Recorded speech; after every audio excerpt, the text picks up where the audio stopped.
Did you know that 70% of first-time managers are set up to fail? I was one of them.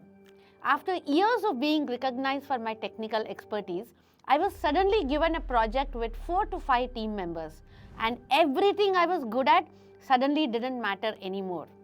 Here's the trap. The very skills that got you promoted are now holding you back. This isn't just theory. I've lived it and I've helped hundreds of leaders overcome it. Today, I'm going to break down the invisible trap that's derailing most new managers and give you the exact framework to avoid it. Hi, I'm Revathi, a leadership coach, and this channel is where your transformation into a leader will happen. Most organizations promote their best individual contributors into management. It makes sense on paper. You're great at a job, so you should lead others doing that job too, right? But here's what no one tells you. Management is an entirely different skill set. It's like being a star basketball player and suddenly being asked to coach. The skills that make you great at playing don't automatically make you great at coaching. Let me walk you through the 3 biggest mistakes that trap new managers. The first trap is what I call the doer trap. As an individual contributor, your success came from doing the work yourself.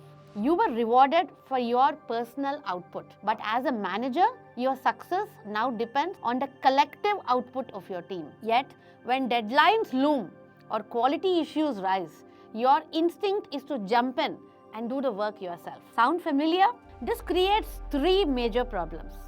You become the bottleneck for your entire team. Your team never develops the skills that they need. You burn out trying to do 2 jobs simultaneously. I see this with almost every client I work with. Take Sarah, a brilliant software developer who was promoted to lead a team of engineers.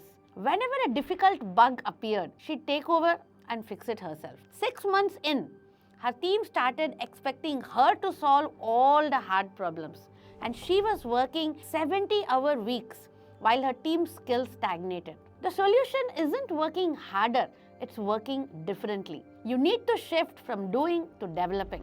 Here's how. Instead of asking, how can I solve this problem? Start asking, who on my team could learn from solving this problem? When you feel the urge to take over, pause and ask yourself, am I helping my team grow or am I feeding my own need to be an expert? The second trap is avoiding crucial conversations. As a technical expert, you could focus on the work without addressing performance or behavior issues directly. But leadership requires having uncomfortable conversations. Most new managers fall into one of 2 extremes. They either avoid giving feedback altogether, hoping that problems will resolve themselves, or they deliver feedback so harshly that they damage relationships and trust. I worked with a client, Michael, who avoided giving constructive feedback to a team member for 6 months. When he finally addressed the issues, they had become so serious that the team member was put on a performance improvement plan. The team member said, "Why didn't you tell me sooner? I could have fixed this months ago." Here's a simple framework for giving effective feedback. Set the context and describe the specific behavior that you observed. Explain the impact of that behavior. Ask an open-ended question about how to address it, and then help them create a plan of action to follow through. For example, I noticed that you have missed the last 2 project deadlines. This has caused our team to delay deliverables to the client. What do you think is causing this, and how can we address it?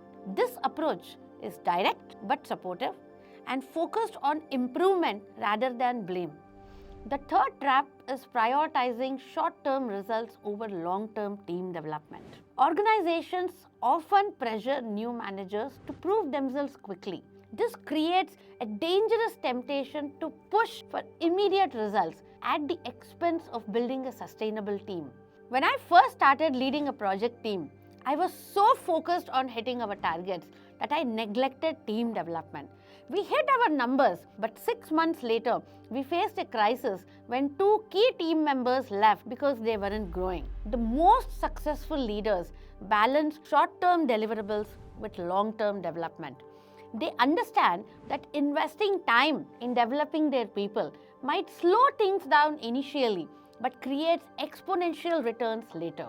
Try this approach. Dedicate 30 minutes each week to development conversations with each team member. Include team development goals alongside performance goals in your planning.